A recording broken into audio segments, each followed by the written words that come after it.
Welcome to Saucer Squad, the podcast about staying sober in the city, with your hosts, Kate Zander and Jess Valentine.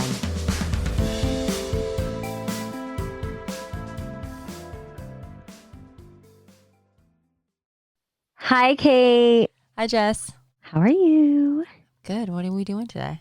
I think we're going to do the second installment of Dear Squad, which, if you guys don't know, is kind of like a squad questions, but usually with the squad questions, we just kind of throw up on the Instagram, a little bit shorter questions. And they're like short little, like, whatever. What's your favorite? Tweets. Yeah. And the squad questions are a little more in depth. They come to the email. They're usually situational questions. And yeah. I just want to say, while I am studying to be a therapist, we are not therapists. We advocate for hiring professionals to help you with the big questions. These are just us speculating and using our experiences on just kind of, a lot of people get a lot of things out of these questions. We get the same questions often over and over again. So hopefully this helps someone else, number one, to not feel alone, and number two, to hopefully get something meaningful out of this conversation. Do you have candy in your mouth? Can you hear it? I have a cough drop. Sorry. I'll take it out. No, you can't. You can't hear it. I just you can see tell. It. No, I can just tell because I know you and I know the way you talk. And Ew, I hate it. I'm like, it sounds like she's got something right here. Gross. Read the question. Okay. I'm going to start with the newest one. Okay. Yeah. Okay. Let's just do first initials also. I like that. L. Yeah. All right. Hey, I'm not sure if you guys have covered this topic on the podcast, but I have a question about something I'm struggling with. I'm 25 and newly sober, about 2 months in, and I feel like nothing is fun anymore. Yeah. Congrats. She feels like nothing is fun anymore. I think that I feel like I'm a boring person now that I don't drink, and I don't feel excited about making plans anymore. I've always had a negative mindset about plans, and I think that they're going to be boring, even if it's something that I typically wouldn't have drank alcohol while doing anyway, like going on a hike. I'm wondering if either of you went through this and how you dealt with it, or if it ever changes. Choosing sobriety is definitely the right decision for me, but lately it feels like such a punishment because I don't feel like I enjoy anything anymore. Any advice or thoughts on this would be much appreciated. No problem. So I can relate. Oh, I so can relate, especially in early sobriety. We did a whole episode called Wet Blanket. I think it was called Wet Blanket, where we talked about being no fun anymore in sobriety. I remember being so sensitive to the fact that everyone thought I was boring, and I really got no enjoyment out of anything for a while. Yeah. And when I first got sober, I mean, you too, I kind of like hid. Not that I was hiding from people not knowing I wasn't drinking. I don't know. I just didn't have any motivation to go out at all. And everything was changing. The things that I would typically do were all usually revolved around drinking, even going to the movies. Like my friends would like want to meet up at like the bar beforehand or bring booze in. So I don't know. Stealing your sober activities as well. I don't want to say stealing, but just bringing alcohol into a space that you didn't usually have it. Yeah. So I definitely wasn't much of a hiker. So I can't really relate to that part, but I can relate to just not wanting to do things. And I don't think it's just you. And I feel like that question you probably sent in a month ago anyway. So if you're still sober and you're about 90 days, hopefully things have maybe changed a little bit. Yeah, that's a good perspective. Yeah. I feel like, sobriety is such a roller coaster, and especially the first year, maybe even 2 years, year and a half. I feel like it's been, I have more years than you do, but we've both been in and out of depression during this journey. Yeah. Definitely. It's an ongoing battle. It's not like you quit drinking and then everything's just automatically fine and you're better. That's just not how it works. I feel like in the beginning, it's going like this, right? It's like a roller coaster. That's like the first month, and then the second month, and then it's still going to like ebb and flow. And then it's never going to plateau for a little bit. And then you'll have like, I feel like it's going to be like that for my whole life. And that's just the way it is. For me, I know my brain, how it's broken as far as drinking is concerned. So hopefully you're just kind of in a valley right now and that it will peak. And also maybe you're just not, maybe it's not the activities that you're not excited for. Maybe it's the people. Maybe you subconsciously connect those people to drinking and have I don't a know. negative mindset about making the plans. Yeah. Yeah. I don't know. That's just, I could be just making that up, but I have some people that were my drinking friends. And yes, we would do other things together as well, but it was 90% like we would always drink together. So maybe I don't know who these people are. Also, I never go out now. Obviously, we're in quarantine, but I realized from stepping back and not going to the bar all the time, I realized I'm a homebody. I don't enjoy going out all the time and doing things. Sure, I like to go, do things here and there, but for the most part, I've discovered that I'm a homebody, and I don't think that makes me boring. I think it just is how it is. And I feel like maybe since you're removing alcohol from the situation, you're learning yourself and you're realizing, you're just becoming more aware of what you like and what you don't like. I think it's tough. This person's 25. It's like the scene and she's going out is all is how you make your social situation. You're getting into a job, or you're figuring yourself out professionally, likely at that age. It's a hard time anyway. I would definitely monitor the situation and keep track of how many bad days you've had in a row. And if it's a consistent and ongoing thing, I would seek help out anyway to help me on the journey to being and staying sober through BetterHelp, through hiring a therapist, through going to AA meetings, just seeking some sort of community. Join our Facebook group, please. Just make sure that it's not something that you want to be clinically treated for, as far as like a chemical imbalance in your brain. Maybe you need medication. I don't know your situation. I'm not prescribing you anything, just sussing out options. I wish I would have known then that although it feels like it's going to be forever, it's not going to be forever. I remember just being like, is this what it is now? Like, I just feel mediocre forever, where like nothing is particularly exciting or fulfilling. It just is whatever, and I rinse and repeat every day and don't drink. Like, that's kind of how the early sobriety was for me. It was like very sad, Also, I felt like drinking also made me fun. Yeah. So I understand what she's saying. Like, I definitely felt like drinking lowered my inhibitions. It boosted my serotonin. And I drank to be happy. Obviously, the happiness lasts a small window, and then the depression and anxiety set in, all that kind of stuff with anger. But I definitely thought that I was a boring person if I wasn't drinking. If you weren't partying. Yeah.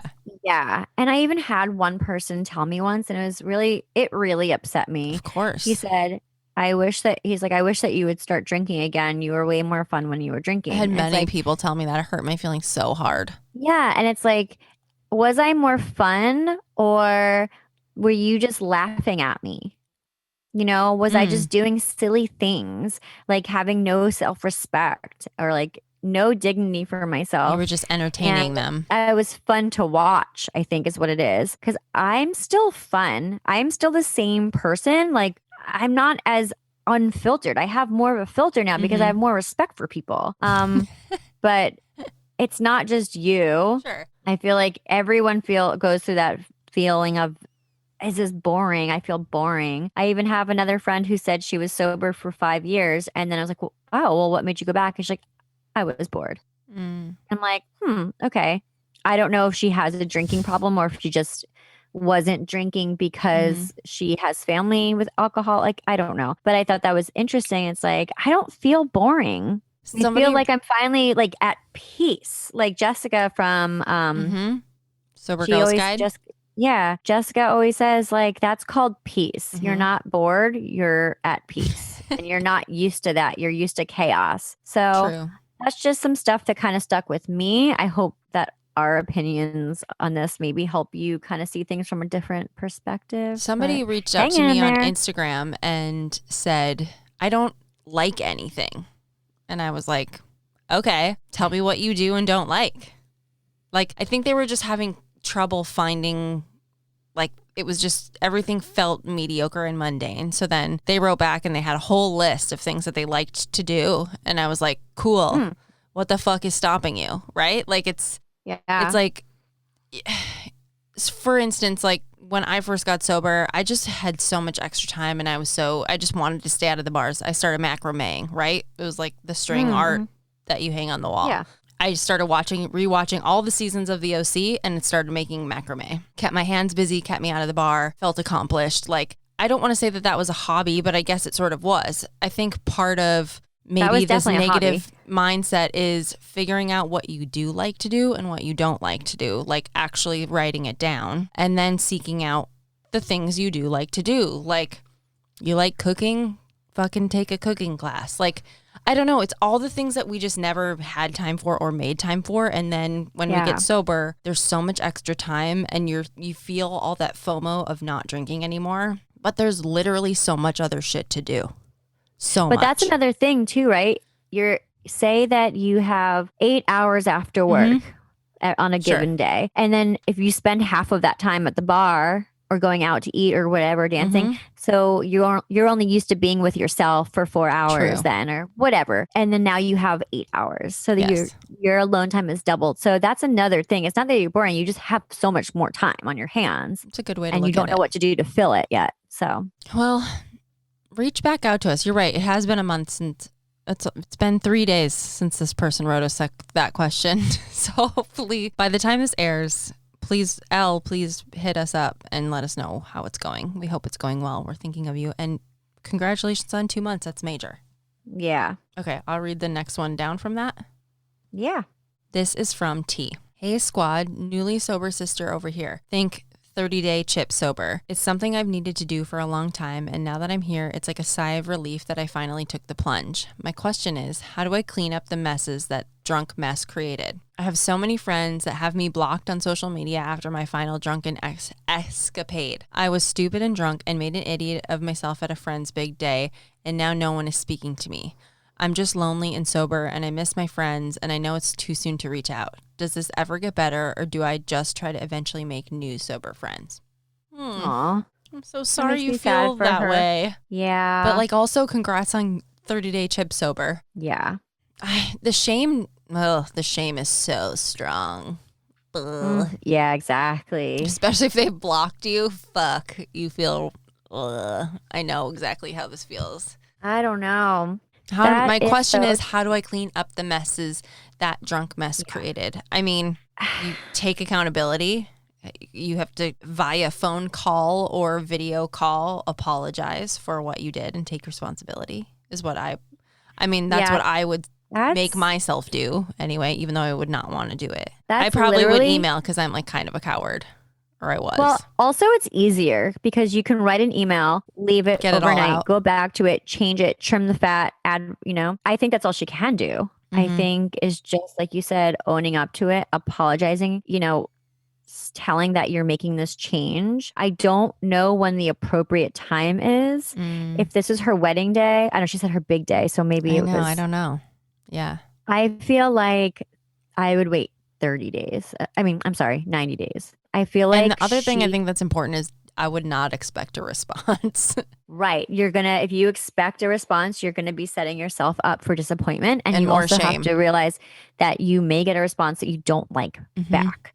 Because we know that when we're fucked up or blackout, that we do things that we would never do. Of course. And we almost are out of control in a way. Like, I can't, like, what? They don't know that. Like, it's just for someone that's not like us.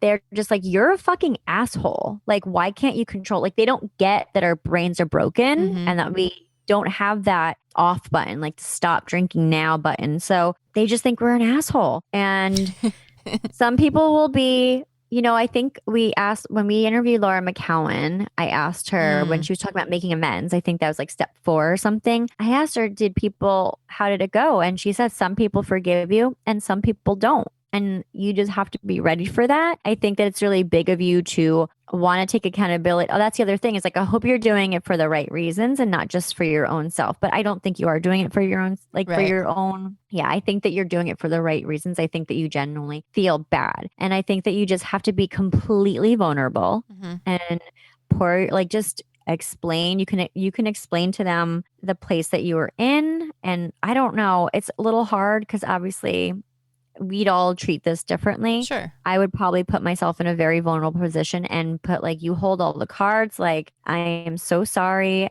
Lead with the fact that you realize, like, that instance made you take a look at your life and how you're leading it and make the change to get sober and clean up your act, and that you're sorry that you couldn't have been the best version of yourself at that wedding or big day, whatever it was. I don't know, because I don't know how bad this is. I don't know if you're putting some of it on yourself but I guess if they blocked her, she fucked up. I mean, I feel like it's probably still very fresh for everybody, right? So Yeah. it will fade in severity Time. and yeah, that it will fade for all parties involved. And whoever big day it was, okay, I can't tell the story. Never mind.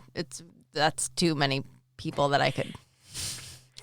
I have a big day story but anyway, the point is that now I look back on this person's big day, and the story does not involve myself, but there was a lot of craziness that went down. Like, I just look back on that day as like, oh, that crazy thing happened. I don't judge the two people that did it X amount of years ago. Still, I feel like it's a little fresh for everybody, but steep in your shame, allow yourself to fully feel it, and then say you're sorry and work on your sobriety. Stick to being sober. I mean, and I think that like doing it now is too soon, right? I don't want to Like, say if they're your real friends, they'll forgive you, but I also feel like if they can find some compassion for you, they will on their own time.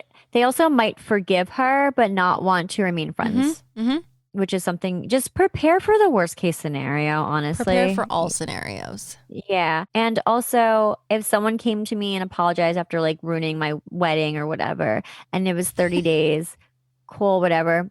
I think that's that 90 too soon days for me. I'd be like, you're dead to me no, still. That's what I'm saying. It's way too soon. 90 days of sobriety after that, that speaks a little bit more. It's like, okay, I think she's like serious, because so many of us have done something fucked up and then quit drinking for a month and then gone back because you think that a month, like, it needs to be like a decent amount of time. It needs to be a little bit farther away from the incident, first and foremost. Give it a little space. Yeah. And I'm sure, like, if you're like me, I always want instant gratification. I'm like, I'm so sorry. You don't want anyone mad at you. That's torture for sure. It's the worst. But I think this kind of situation, you need a little bit of time. I did something really fucked up when I was going through my relapse. I hurt a friend really bad. I eventually reached out and she accepted my apology and we are fine now. But it took a really long time. Like months. Like, how many months would you say? Probably like over 6.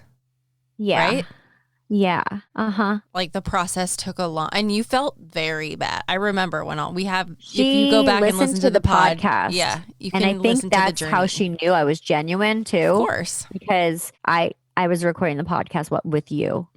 It wasn't like a thing to her. I wasn't blowing smoke up her ass, but she listened to the podcast, and I think you like publicly made amends. Yeah. Yeah, I felt really bad, and we're fine now, and it's great. But I couldn't have done it sooner. Every situation is different, but you have to give them time to heal from it as well. Here's the other thing that I'm going to close on this question with is, at some point, it's very important to forgive yourself for all of the messes. You have to let it go. You have to own that was like part of your gremlin self and that you're no longer that person. Yeah. Like, I had the realization, I already spoke about it in an earlier episode, that like that person lives inside, like that is me, but I'm not that anymore, if that makes sense. You have to forgive yourself and show yourself some mercy, because otherwise you'll never get over the shame also. I don't want to say you'll never get over it, but I feel like you owe yourself an apology or forgiveness as well. Yeah. Oh, man. Should we do one more? Let's do one more. Let's do... Okay. So the next one. The S. Mm-hmm. Alrighty. So my boyfriend and I have been together 3 years and we just moved in together. He got sober 5.5 years ago through AA when we were only 19 years old, and he still goes to meetings weekly. That is impressive. he got sober at age 19. I was talking to him about my journey with alcohol and quitting, and he said he prefers if I don't call myself sober, but rather say I don't drink. I asked him why, and he explained to me, to him, sober people are those who use a 12-step program, go to meetings, and had a very tumultuous path with alcohol. Oh, I've never heard that. I've got some opinions on this. I know. I expressed I was to like, him. maybe we shouldn't have read this one. No, I like think it might this is go on for a important. while, is what I mean. Oh, that's fine. I expressed to him that this only reinforces the idea that there are normal drinkers and alcoholics. Thank you, bitch. And then I felt invalidated in my experiences with alcohol just because I didn't have a drastic rock bottom and have no desire to go to AA. I want to feel understood and supported in my journey to stay alcohol free for good, and feel that his outlook on things is almost like gatekeeping sobriety for those who do it in a certain way. You're 100% right. To me, it shouldn't matter what I call myself. The fact that I'm not drinking today or for the foreseeable future should be enough. How do you recommend going about this in my relationship with him? Girl, I feel you. Poor S. I have so many feelings Same. about this. And part of the reason why I don't like AA, you just sent us an email with why. It's the mentality that some people have. And I don't want to say it's everybody because it's not, but that is exactly what I'm talking about. It's AA or the wrong way. And what, you like that? I want to poet. But it's like, it's my way or you're wrong. That's how AA is. And if you're not drinking, you're sober. You want to call yourself sober? You're sober. You drink and you call yourself sober? You ain't sober, but you're not drinking. And Ugh. Fuck this whole word. Like, ugh. Exactly. I really appreciate the fact that she's read some books or done some research, because she is saying, well, there's normal drinkers and alcoholics. No, there's all this gray area. Yeah. Alcoholic it's a made up word anyway. Like, it's not a tangible thing. It's just a label that someone made up.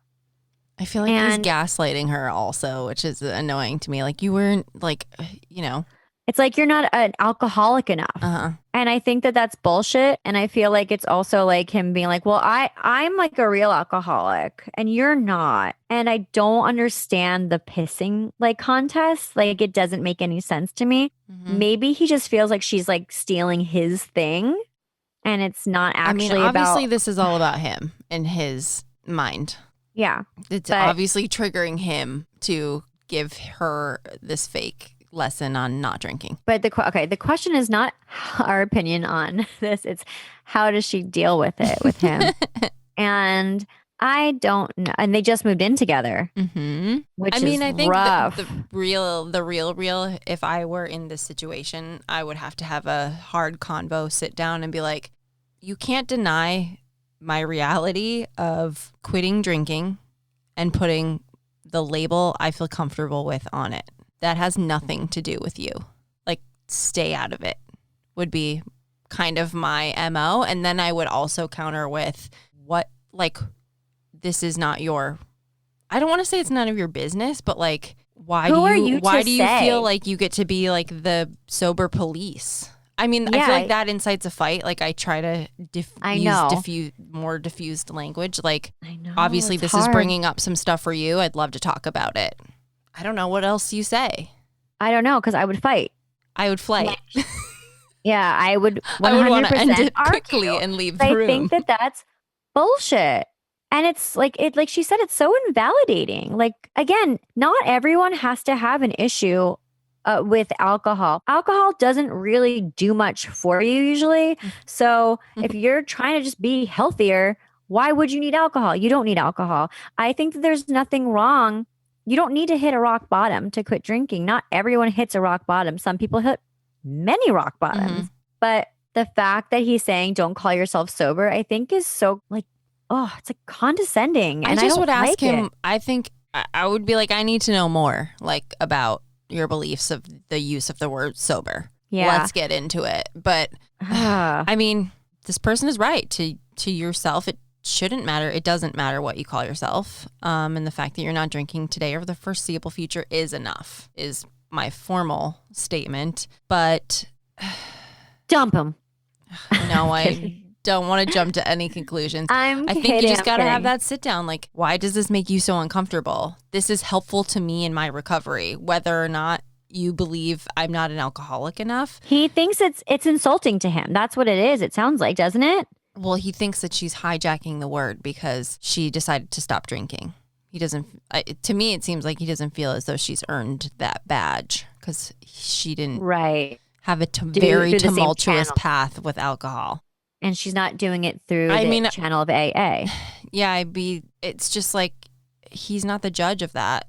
Yeah. And I mean, if you really want to, which I feel like maybe don't do this because it's patronizing, but you can like get a bunch of articles or things together and be like, look, this is like alt sober. Like this is different alternative ways of getting sober. Like you do not have to do a 12-step program to be sober. Tons and tons of people. Oh my God. It's just so fucking frustrating because this is exactly what we're trying. My goal is to just let people realize that AA is not the only way to get sober and maintain sobriety. And so it really bums me out when I hear this, especially because this should be something that they kind of almost bond over. Like I would be so stoked if I was him. And it sounds like he's more like, yeah, but you're not really sober, rather than being like, oh my God, yeah, that's awesome. Like, congrats. Like this will be so fun. I wonder like how long this has been going on. Like if he's like, if this is a new thing, maybe it's just it like rocked him and is making him really uncomfortable and feeling really insecure. So therefore he's taking it out on her. Like, you didn't earn this. Like, I've been sober 5.5 years, kind of feelings. Yeah. But if this is like an ongoing thing, I would assume that he's talking about it in his meetings also. So it would be interesting that no one would bring any alternative perspective because people in recovery are usually a little bit more reflective. So if nobody's calling him on this, that means that I'm now really worried about the meetings he goes to. You know what I mean? Because it's like, why? Why do you feel so strongly about this? Where is that coming from? This has nothing to do with you. Yeah. It's I don't want to say it's controlling, but it's like it's just off-putting also. And again, I know that I'm pissed for you. That's just my natural reaction. And I'm sure it's just also moving in with someone for the first time is really, really difficult. So it's probably a lot of stress also coming out in different ways. And we're in a fucking pandemic, right? But fair. I think maybe like Kate said, if you can just have a calm sit down conversation and just tell him, like you wrote into us, it's obviously something that really upsets you and bothers you. I'd be upset. So I think that you took the time to write to we're upset for you about it. Even reading it, our faces were like, yeah, we got your back. So if you feel strongly enough to write to strangers about it, then I feel like you feel strongly enough to have a sit down conversation. And you're both not drinking, so hopefully you guys can be calm and be respectful of one another. But I do think that it's going to be hard to change his viewpoint, perhaps because I feel like that's one of the things about the AA mentality. It's very strong and it's very tunnel visioned. And that's just kind of what people are brainwashed into thinking, that there's no other way and that they are the real alcoholics. And I think that you might just have to agree to disagree, and that's fine. Like I agree to disagree with some people that go to AA. However, he does need to respect your choice of what you want to call yourself. And I think that's the bottom line. Yeah, I think I really liked Jess's idea of bringing some like literary material and some other resources talking about the use of the word sober or the use of the word alcoholic. Absolutely. And I mean, I think you could even pull language from what you said to us. Like the line that stands out to me the most is, I want to feel understood and supported in my journey to stay alcohol free for good. And I feel like his outlook on things is almost like gatekeeping sobriety for those who do it in a certain way. Like, I would say that verbatim to my partner because it's really honest, it's vulnerable, and it's not using any like explosive language that could incite not at all. Like a fight. So it's leading with your feelings. You just want to feel understood and supported. And I can't argue with that. The thing is also, it's like, plus he loves sober. you. Yeah. Yeah. He's sober. You would expect, I would feel like I would feel more unsupported by someone who wanted me to keep drinking, not someone who was 5.5 years sober. Like, Yeah, it's weird. That's why I maybe feel like I wonder what it's bringing up for him. yeah, I'm sure he has to be stoked that she stopped drinking, right? Like, I don't know. Please send us an Let us update know because how it I want to goes. know. I'm really curious. I feel bad because I know they're going to have a really uncomfortable conversation and feelings are probably going to get hurt. But as long as, you guys can come to agree to disagree, Mhm. understand, and just respect what you want to be called, I think that then that's all you can kind of wish for. But he should support you. S, I feel for you. Congratulations on getting sober. And congrats on the move in with your boyfriend. Absolutely. And join the Facebook group. We have your back.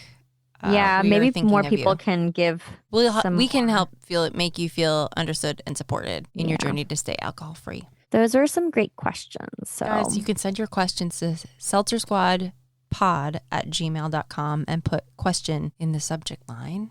yeah, we I like love these longer ones. situational Like, yeah, they they're like provide usually a little more situational. Like, context. how do I deal with this? And it's better than just like, hey, I'm not gonna say any questions because I don't want to upset anyone who may Anyway. have asked us. But you know what I'm saying? Like, these are thinkers. We like thinkers, and I think we would do if we were in that position. So I think it helps a lot of people as well. So thanks for being brave and writing in your questions because it is helping others as well. exactly. Okay, dude, I gotta go to bed until we meet I gotta again. go. My iPad's about to die. So until we meet again, or is it nice until to next yourself. time? Who No knows? idea. Well, guess what? You know what? Don't forget. Hangovers suck.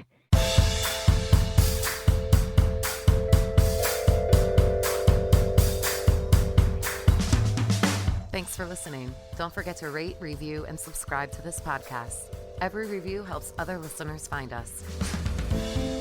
Music by Dead Go West. Art by Kate Sander. For show notes and resources, check out seltzersquad.com.